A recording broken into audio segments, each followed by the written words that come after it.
Monsieur le journaliste, merci pour la question. Par rapport à une enquête qui a été menée par le Forum de défenseurs et des organisations des personnes handicapées dans les pays de l'Afrique centrale et des Grands Lacs, il a été constaté que non, autour de 5 141 000 personnes vivant avec handicap n'ont pas une information sur la prévention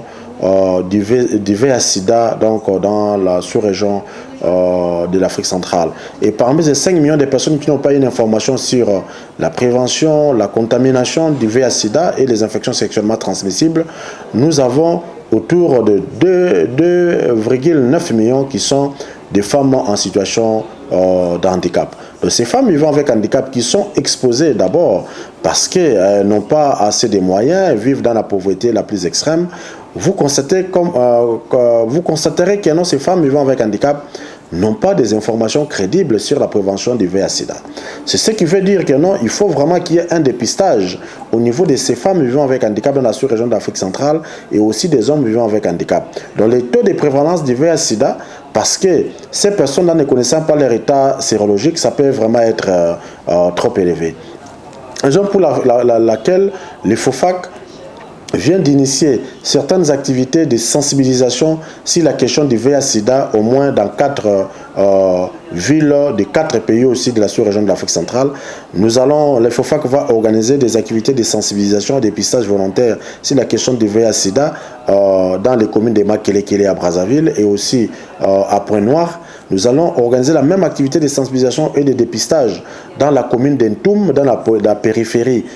du Gabon. La même activité de sensibilisation sur le VIH-Sida sera organisée à Lukula, dans la province du Congo central en RDC, et aussi dans le territoire d'Idiofa, toujours en République démocratique du Congo. Nous allons organiser une autre activité de sensibilisation et de dépistage volontaire dans la province de Bambari, en République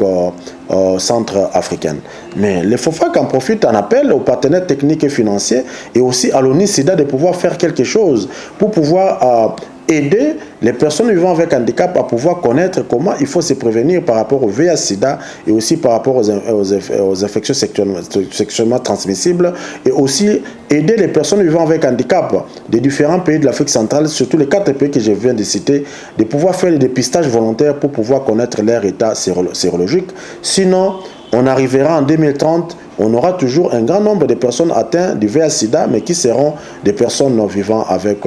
handicap. Et nous demandons aussi au gouvernement de tous ces pays-là d'Afrique centrale, parce qu'il y a quand même des conseils multisectoriels sur l'handicap dans tous les pays de l'Afrique centrale, que ce gouvernement, dans les programmes de lutte contre le VIH-Sida en Afrique centrale, qu'on puisse tenir compte de la personne vivant avec handicap, qu'on puisse impliquer la personne vivant avec handicap dans la sensibilisation, dans le dépistage, pour amener toutes les personnes vivant avec handicap de connaître leur état sérologique, parce qu'on a remarqué qu'en Afrique centrale, dans toutes les activités, tous les programmes qui concernent le VIH-Sida, les personnes vivant avec handicap et leurs organisations sont écartées. Et aussi, les partenaires techniques et financiers ne financent pas les projets de sensibilisation, de dépistage volontaire et de formation sur le VIH-Sida